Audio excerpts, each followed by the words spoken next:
Fala aí galera, bem-vindos ao Visual Física, eu sou o professor Clayton e hoje a gente vai estar tratando sobre o teorema do impulso e a variação da quantidade de movimento. Beleza? Acompanha aí direitinho, pega um caderno, pega a caneta, beleza? Sempre que necessário pausa esse vídeo, fique atento que no final temos alguns exercícios bem bacanas, beleza? Bora lá! Então é isso aí galera, bora começar a falar um pouco sobre o teorema do impulso e a variação da quantidade de movimento. É uma forma diferente de analisar o resultado da aplicação de força ao longo de um tempo.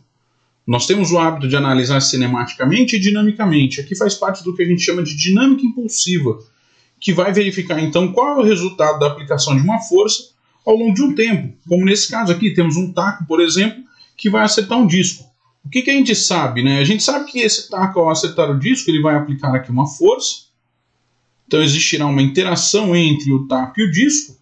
E se eu for analisar sob a perspectiva do disco, ele receberá a ação dessa força e, por consequência, como sabemos, né, força é dado como massa vezes aceleração, então ele vai adquirir uma aceleração. Até aí bacana, muito legal, muito bonito, isso que a gente já tinha feito anteriormente. Existe uma nova abordagem, uma abordagem um pouquinho diferente, que é sobre o ponto de vista do resultado da aplicação da força em função do tempo para gerar a velocidade. A gente sabe que a aceleração é uma medida direta de variação de velocidade em função do tempo. Então, por que não relacionar a força com a velocidade? Essa é um pouco, né, isso é mais ou menos a ideia do teorema do impulso. Como assim, professor? Bom, vamos dar uma olhada. Minha força está aqui, massa também, e a aceleração você lembra, né? Quem é a aceleração? A aceleração é variação da velocidade sobre variação do tempo. Bacana, o que eu vou fazer então? Vou pegar esse tempo que está do lado direito da minha equação e vou jogar ele lá para o lado esquerdo. Como? Eu vou multiplicar os dois lados por ΔT. Qual vai ser o resultado obtido? O resultado obtido vai ser esse daqui. Ó. Eu terei força vezes tempo, que é igual a massa vezes variação de velocidade. Olha um detalhe aqui, né? Força em caráter vetorial, variação da velocidade também em caráter vetorial. Isso daqui é o que nós chamamos de teorema do impulso e variação da quantidade de movimento. Como funciona essa brincadeira toda? Bom, esse lado da minha equação passa a ser chamado de impulso. E esse lado de cá, da minha equação, é chamado de variação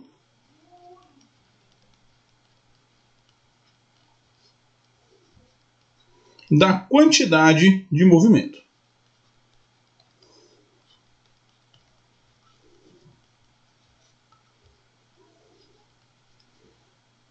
Ok?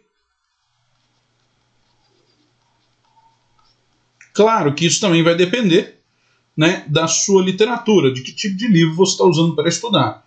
Por que eu digo isso? Essa variação da quantidade de movimento também pode ser chamada de momento linear e também pode ser chamada de momento. Então, variação do momento linear ou momentum também é um termo muito utilizado. Ok? Principalmente em nível de ensino superior. Tranquilo? E como é que vai ficar, então, essa minha equaçãozinha? Ela vai ficar desse formato aqui, ó. Impulso é igual a variação da quantidade de movimento. Não pode esquecer, impulso é uma grandeza vetorial, quantidade de movimento também é uma grandeza vetorial, então a sua variação também será vetorial. Ok? Maravilha, aqui está então a nossa equaçãozinha que vai relacionar o impulso e a variação da quantidade de movimento. Perceba então que a gente está relacionando agora diretamente força e variação de velocidade, que é uma das consequências, né? A gente aplica a força para quê? Para alterar o estado de movimento de um corpo. Nada mais natural do que analisar a variação da velocidade, vetorialmente sempre. Ok? Só para a gente formalizar melhor aqui, ó, quem que é então o meu impulso? O meu impulso ele é dado como força vezes ΔT. E a minha variação da quantidade de movimento é dado então como massa vezes variação de velocidade. Muitas vezes vai ser escrito assim também, ó, m velocidade final menos m velocidade inicial. Isso vai depender de como você quer tratar o seu problema. Ok? Vetor, vetor, vetor, vetor, vetor e vetor. Tudo grandeza vetorial. Nada me impede de fazer uma análise escalar. Ok? Quando for um sistema retilíneo, bonitinho, belezinha. Mas a grande maioria das vezes eu preciso das características vetoriais mesmo, ok? Aqui não é aquele vetorial disfarçado, né? Aquele escalar disfarçado de vetor, não. Aqui realmente as características vetoriais são muito importantes. Vocês vão ver daqui a pouco em um dos nossos exercícios que a gente vai resolver exclusivamente por propriedade vetorial. Beleza? Interessante a gente pensar aqui no sistema internacional. Quando a gente pensa em SI para impulso e quando a gente pensa em SI para variação da quantidade de movimento. Porque você olha para mim e fala, professor, se os dois são iguais, a unidade é a mesma. Verdade, mas classicamente existe uma diferença em representar quantidade de movimento e representar o impulso. O impulso é dado como força vezes tempo, então é representado por Newton segundo. E a variação da quantidade de movimento é dada como massa vezes variação de velocidade. Massa é quilograma. E variação de velocidade é dado com metros por segundo. Claro que Newton vezes segundo é igual a quilograma metro por segundo. Mas isso aqui ajuda um pouco a você dimensionar qual das duas grandezas é o foco. Tudo bem? Da sua análise. Galerinha, tudo de boa? Tudo certo? Maravilha, então. Vamos em frente. Claro que é muito comum a gente analisar um sistema em que a força ela é constante. Mas aqui, sabemos que essa força ela vai ter uma pequena flutuação. Por que eu digo isso? Bom, no início, o taco não está encostando no meu disco. Então, no momento em que o taco encosta no disco, e conforme esse contato vai se intensificando, a força também vai se intensificando. Ou seja, essa aplicação de força ao longo do tempo não é constante. Como assim, professor? Ela vai aumentando. Como, professor? Bom, ela vai saindo daqui, ó, de um valor que era zero, antes sem o contato era zero, chega até um valor máximo, e esse disco, então, ao adquirir as suas propriedades de movimento, começa então a se locomover e a se afastar daquele taco, e por consequência, a força começa a diminuir o seu módulo, a sua intensidade. Ok? Chegando aqui em cima ao que nós chamamos de força máxima. O legal é que dimensionalmente, se a gente for observar essa figura geométrica, ela pode ser linearizada, ela pode até inclusive, dependendo do capricho do exercício, o cuidado teórico que ele vai te oferecer, né, ela pode ser até um pouco mais inclinadinha aqui, ser uma figura mais complexa de compreender. Mas o importante é que a gente sabe que a partir do início do contato até uma posição ou até aquele tempo específico, a força ela vai aumentando até chegar no valor máximo e depois, conforme o objeto começa a se locomover, ele também vai se distanciando do taco e reduzindo então o valor da força aplicada. Beleza? Bom, uma coisa interessante também que aparece aqui é você observar a área do gráfico. Como assim, professor? Bom, dá uma olhada aqui na área do gráfico. Já que é um triângulo, fica fácil da gente determinar, né? O que vai ser essa área do gráfico? Bom, a área do gráfico vai ser base vezes altura, dividido por 2, já que é um triângulo. Então, o que a gente tem aqui embaixo? Bom, aqui embaixo nós temos ΔT. Então, vai ficar aqui minha força máxima vezes ΔT. Tudo isso sobre 2. Ah, que legal, professor. E essa área do gráfico aqui, então, você percebe que ela é numericamente igual ao meu impulso resultante. Então, a área do gráfico, ela é numericamente igual ao impulso aplicado ao meu disco. Tá ok? Então, isso aqui é uma outra informação importante para a gente. A área do gráfico F por T, força por tempo, me oferece, então, o impulso resultante. Tá certo? Beleza, beleza? Maravilha. Mas tem uma outra coisa que eu acho legal aqui, é que essa força é uma força máxima, né? Como é que eu faço para determinar a chamada força média? Bom, é legal porque o impulso ele é projetado por uma força constante. E a força média ela vai ter que ser uma força constante, né? Quando eu penso em força média. Então, quer dizer, seria aquele valor que representaria exatamente o ponto mais próximo dos seus extremos, ou enfim, né, o número que melhor representaria a atuação geral ou genérica da minha força. Então, se eu analisar a minha força média,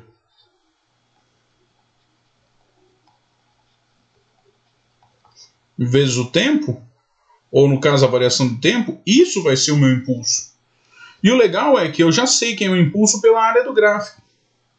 Então, igualando as duas, o que vai acontecer? Eu terei aqui que a minha força máxima vezes ΔT sobre 2 vai ser igual à minha força média vezes ΔT. Olha que bacana, hein? Pode dar um tchauzinho ali para o tempo. E, consequentemente, você percebe que a sua força média vai ser, para este caso, a força máxima dividido por 2. Então, pega ali a força máxima, está mais ou menos por aqui, ó, belezinha aí. Está na mão o seu gráfico da força média em função do tempo. O legal é que a área dos dois deve ser exatamente a mesma. Então, esse pequeno pedacinho que está aqui em cima vai compensar essas duas figuras que estão vazias ali. Tudo bem? Belezinha? Legal. Esse gráfico também me dá uma outra informação que eu acho uma informação muito legal, tá? Que a gente chama de coeficiente de restituição. E o que é o meu coeficiente de restituição? Ele é um número que ele vai representar a característica da colisão entre um objeto e outro objeto. Como assim? Quem são os objetos? Bom, o meu objeto ali, eu estou falando do taco e eu estou falando do disco. Já que o taco inicialmente não estava em contato com o disco, não estava assim, não, pelo contrário, o taco e disco são duas coisas diferentes. O cara, quando está lá jogando, ele está com o taco na mão, o disco está em outro lugar. Quando ele chega perto, ele dá com tudo ali. Né? Então não havia um contato inicial. Então, de um jeito ou de outro, enquanto o meu taco aplica a força no disco, eu também posso analisar desde início até o fim como sendo uma colisão entre o taco e o disco, que resultou numa variação da quantidade de movimento do disco. E, lógico, também no taco. Mas a gente conversa sobre o taco num outro momento. E como que eu posso descrever essa minha colisão, então, entre o taco e o disco? Eu posso descrever essa colisão entre o taco e o disco através do meu coeficiente de restituição. Como é que eu calculo o tal do coeficiente de restituição? Bom, vamos dar uma olhada. Para isso, bora limpar a lousa primeiro. Bom, prontinho então. Cá está. Lousinha limpinha, organizadinha. Só ficou o gráfico. Ficou assim porque a gente vai estar usando o gráfico. Beleza? Bom, há uma definição muito legal sobre coeficiente de restituição, né, uma definição matemática. Coeficiente de restituição, que é representado pela letra E, que ele pode ser calculado como módulo da minha velocidade de afastamento sobre o módulo da minha velocidade de aproximação. Pensa o seguinte, o taco, para poder bater no seu disco, ele tomou, né, tinha uma certa distância e ele veio com uma certa velocidade. Colidiu com o disco e o disco foi embora também com uma certa velocidade. Então eu consigo determinar a velocidade de afastamento ou aproximação. né, a velocidade relativa entre eles vai me dar isso. É muito fácil de determinar, desde que o enunciado te dê essas condições. Aqui eu não te dei nenhuma condição para fazer isso. Nenhuma condição, absolutamente nada. Você não consegue resolver pelo método padrão. Então você faz por um método paralelo, um método secundário. O que você tem? Aqui você tem o setor divididinho aqui, ó, do antes e o depois da força máxima. Aqui você tem a área 1 e aqui você tem a área 2. São duas áreas fáceis de se calcular quando você tem ali o gráfico que dimensiona corretamente, né, a aplicação de força. O meu coeficiente de restituição também pode ser definido como sendo a razão da área 2 pela área 1. Isso aqui é um macete muito legal, tá? Isso aqui é um negócio que ajuda bastante. O coeficiente de restituição é uma coisa que vai ser muito utilizada na parte de colisões, em especial. Quando você tiver um corpo batendo com o outro, deliberadamente um corpo vem em direção ao outro. Aí eu não vou mais fazer uma análise específica da aplicação da força, mas eu vou falar muito sobre o corpo batendo no outro corpo.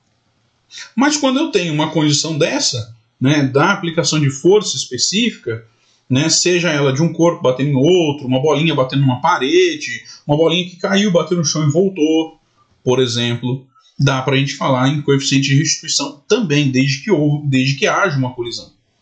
Entenda, você vai aplicar uma força em um corpo que não tinha contato.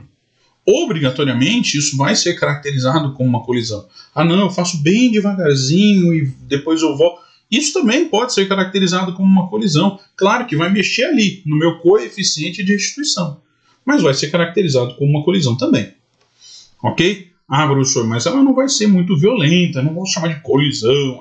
Às vezes os nomes parecem ser mais fortes do que eles representam, mas ainda assim, fisicamente falando, em ambos os casos teremos a mesma relação. Ok?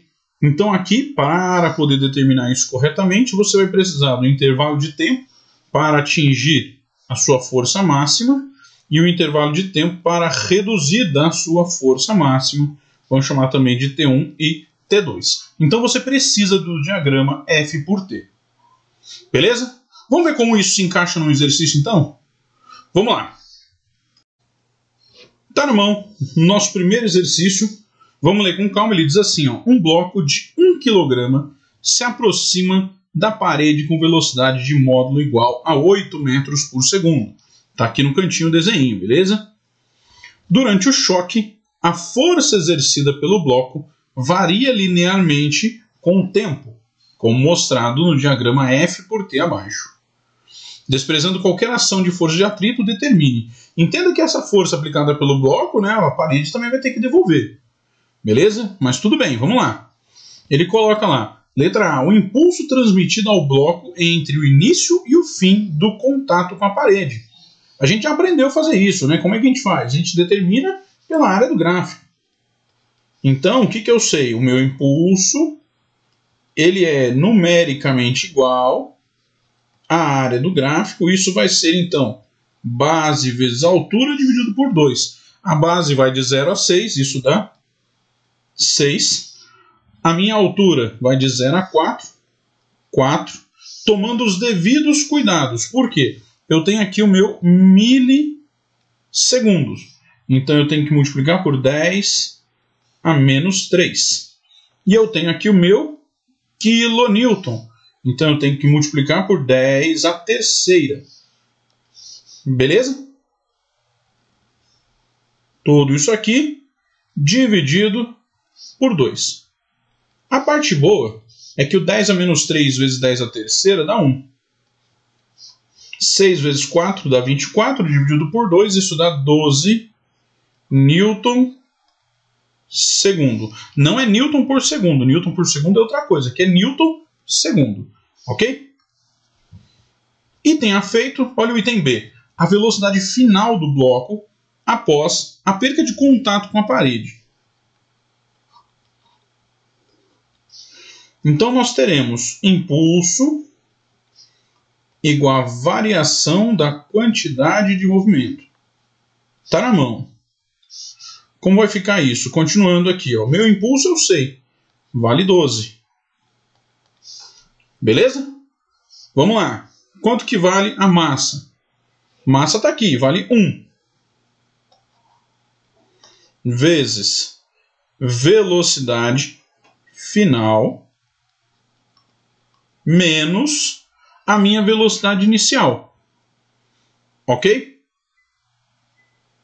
Só que, olha aqui, né? O problema é o seguinte. Se o meu impulso, que vai ser aplicado para lá, certo? Como é que você sabe disso, professor? O meu impulso tem que ser obrigatoriamente aplicado para a direita, que é para poder devolver o bloco, senão ele continuaria indo. Então, se eu estou chamando o impulso de positivo para a direita, tudo que vai para a esquerda é negativo. Isso aqui vai dar, então, menos 8. Beleza? E aí teremos menos com menos, mais, continuando aqui, ó, vai ficar 12, que é igual 1 vezes essa coisa aqui toda, né? Vai dar essa coisa toda aqui, então vai ficar VF mais 8. Pega esse mais 8, joga para o outro lado, vai ficar menos 8. Então, por consequência, a minha velocidade final vai ser 12 menos 8, que dá 4 metros por segundo. Beleza, beleza? Maravilha, então. E agora o item C, ele pede para a gente, olha lá, o coeficiente de restituição da colisão do bloco com a parede. O item C a gente viu agora há pouco, né, do coeficiente de restituição. Podemos determinar, então, como sendo o módulo da velocidade de afastamento sobre o módulo da velocidade de aproximação. O que a gente sabe? Bom, o bloco está chegando na parede com uma velocidade de 8. Professor, é menos 8, mas é em módulo, né? Então vai lá, 8. E ele está se afastando com uma velocidade de 4. Quanto vai dar isso aqui? 0,5. Beleza? Teremos uma aula inteira para falar sobre coeficiente de restituição e colisões. Aliás, talvez até mais de uma. Muito provável que seja mais de uma. Beleza? Então fique calmo, a gente vai falar muito mais sobre coeficiente de restituição. Mas lembra que eu falei daquela sacadinha bacana, daquele bisuzinho legal? Olha só, vamos determinar a área desse gráfico. A gente já percebeu que o quilo vezes o milho vai embora. Então dá para a gente fazer essa área aqui rapidinho, né? A área do triângulo, vamos considerar aqui a minha primeira figura. Vou chamar ali de área 1. Vai valer base vezes altura sobre 2. Lembra? A área do triângulo. Base vezes altura sobre 2. Então, minha base de 0 a 4. 4 vezes altura. 4 dividido por 2. Isso dá 8. Maravilha. Vamos fazer agora a área 2. A área 2 está aqui, ó. Base de 4 até 6. 2 vezes altura. 4 dividido por 2. Isso dá... Manda embora aqui, ó, vai dar 4. Professor, e o coeficiente de restituição que ele pede? Nós definimos o coeficiente de restituição como sendo área 2 por área 1. Isso vai dar, então, 4 sobre 8, que também dá 0,5. Então, é uma ferramenta bacana que você tem em mãos e você tem total direito de escolher se vai usar ou se não vai usar, qual das duas ferramentas você prefere usar. Se a forma clássica de calcular o seu coeficiente de restituição ou uma forma um pouquinho diferente. Professor, é que eu acho mais legal uma, mas não é uma questão de ser legal, é uma questão de o que você tem em mãos. Você só tem a velocidade de afastamento em mãos porque o item B pediu. Se o exercício tivesse partido direto para o coeficiente de restituição, você não ia fazer o item A para depois fazer o item B, para enfim você finalizar no seu item C. Seria muito mais fácil você partir direto para a área 2 por área 1. É isso que eu chamo de ter poder de escolha. Lembra quando você está fazendo um vestibular, um concurso militar, uma Olimpíada, um concurso para qualquer lugar que seja, qualquer prova, qualquer processo seletivo?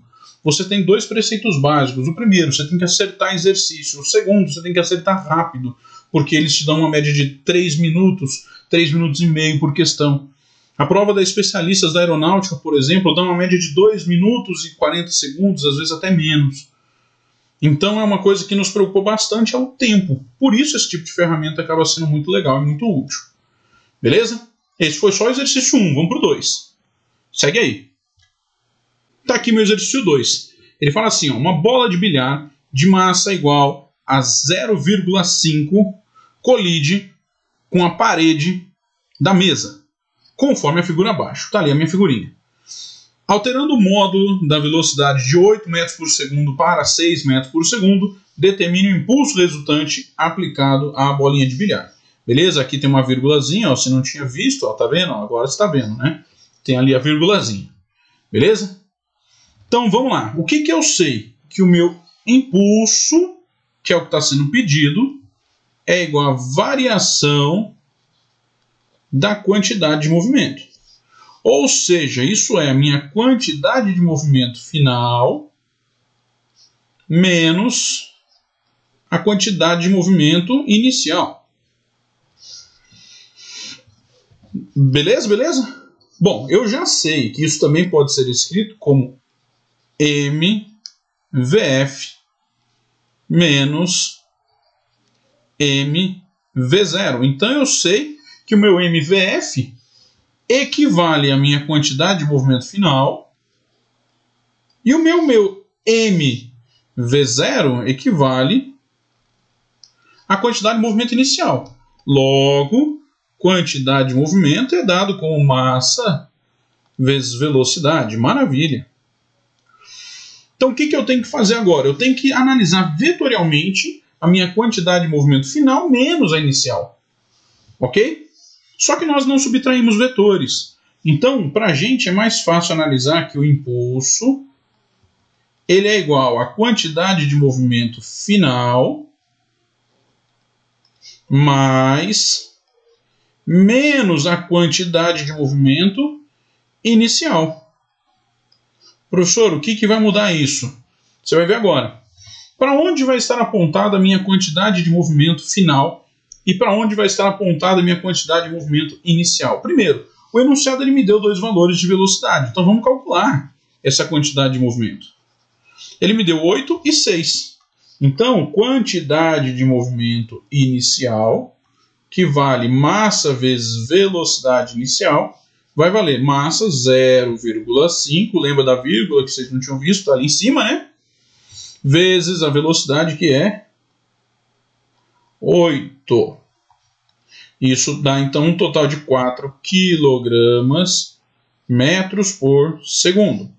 Já a quantidade de movimento final, perceba que eu estou analisando escalarmente, não me preocupei com a seta, eu estou analisando linha e linha. Na hora do desenho eu me preocupo com a seta, eu me preocupo com a característica vetorial, agora não. Então teremos massa vezes velocidade final. Isso vai dar 0,5, que multiplica 6, totalizando então 3 quilogramas metros por segundo. Ok? Já tenho então quantidade de movimento inicial, já tenho quantidade de movimento final. Para onde é apontado minha quantidade de movimento? Sempre na mesma direção em sentido da velocidade. Então olha aqui, velocidade apontada para cima. Então eu terei uma quantidade de movimento apontada para cima. Aqui está ela.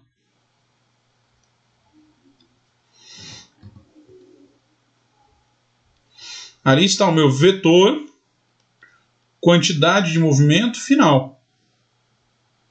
Aí a quantidade de movimento inicial também segue, né? Olha só, para lá. Então, minha quantidade de movimento inicial estaria ali bonitinho apontado para frente. Só que tem um detalhe. Eu tenho que somar o negativo dela. Então, eu tenho que inverter o sentido dessa minha seta. Então, a minha quantidade de movimento inicial é apontado para cá. O inverso, o negativo dela, é apontado para cá. Então, aqui está o meu menos quantidade de movimento inicial. Eu preciso fazer uma soma de vetores. Como que eu faço isso? Trombinha com rabinho. Arrasta o meu vetor. Vamos organizá-los agora aqui. Ó. Cá está meu vetor quantidade de movimento inicial. Aqui está o meu vetor quantidade de movimento final. Estou somando os dois vetores. E por fim, eu tenho aqui a minha variação da quantidade de movimento. Vai seguir aqui, ó, apontado do início do meu primeiro vetor até o final do meu segundo vetor. Vamos lembrar que aqui estando então a minha variação da quantidade de movimento vetorial, também encontro o meu impulso. Beleza? Formando um ângulo de 90 graus. Como é que eu resolvo isso? Eu resolvo usando o teorema de Pitágoras. Então o meu impulso ao quadrado vai valer quantidade de movimento final ao quadrado mais quantidade de movimento inicial ao quadrado, já que eu trabalho com módulo, né? Então vai ficar como? Impulso ao quadrado é igual quantidade de movimento final é 3 elevado ao quadrado mais inicial é 4 elevado ao quadrado. Isso vocês conhecem, 3, 4, 5. Então 3 ao quadrado 9, 4 ao quadrado 16, totalizando então 25. Consequentemente, meu impulso vai valer raiz quadrada de 25, que é 5 Newton segundo. Ali está o meu impulso aplicado. Legal que se você der uma olhadinha aqui, ó, vou trazer a minha figurinha que está ali, vou trazer a régua para cá. Dá uma olhada. Vai coincidir aqui, né? Com a sua mesa aplicando uma força, né? Então, o meu impulso resultante, ele também segue a direção da força que é aplicada. Tanto a direção quanto o sentido. Beleza? Então é isso aí, galera. 2 ótimos exercícios, um conteúdo muito bacana. Ok? Os planos são de continuar aprofundando em cima disso. Numa próxima aula a gente vai falar sobre colisões. Vamos falar mesmo sobre colisões, vamos classificar as colisões todas, né? A gente tem colisão do tipo elástica, colisão inelástica, parcialmente elástica. Vamos falar um pouco sobre energia na colisão. A gente vai dar uma explorada bem legal em cima disso. É um tema muito bacana e eu aguardo vocês então no nosso próximo vídeo. Beleza? Galera, bons estudos, um forte abraço. Tchau, tchau.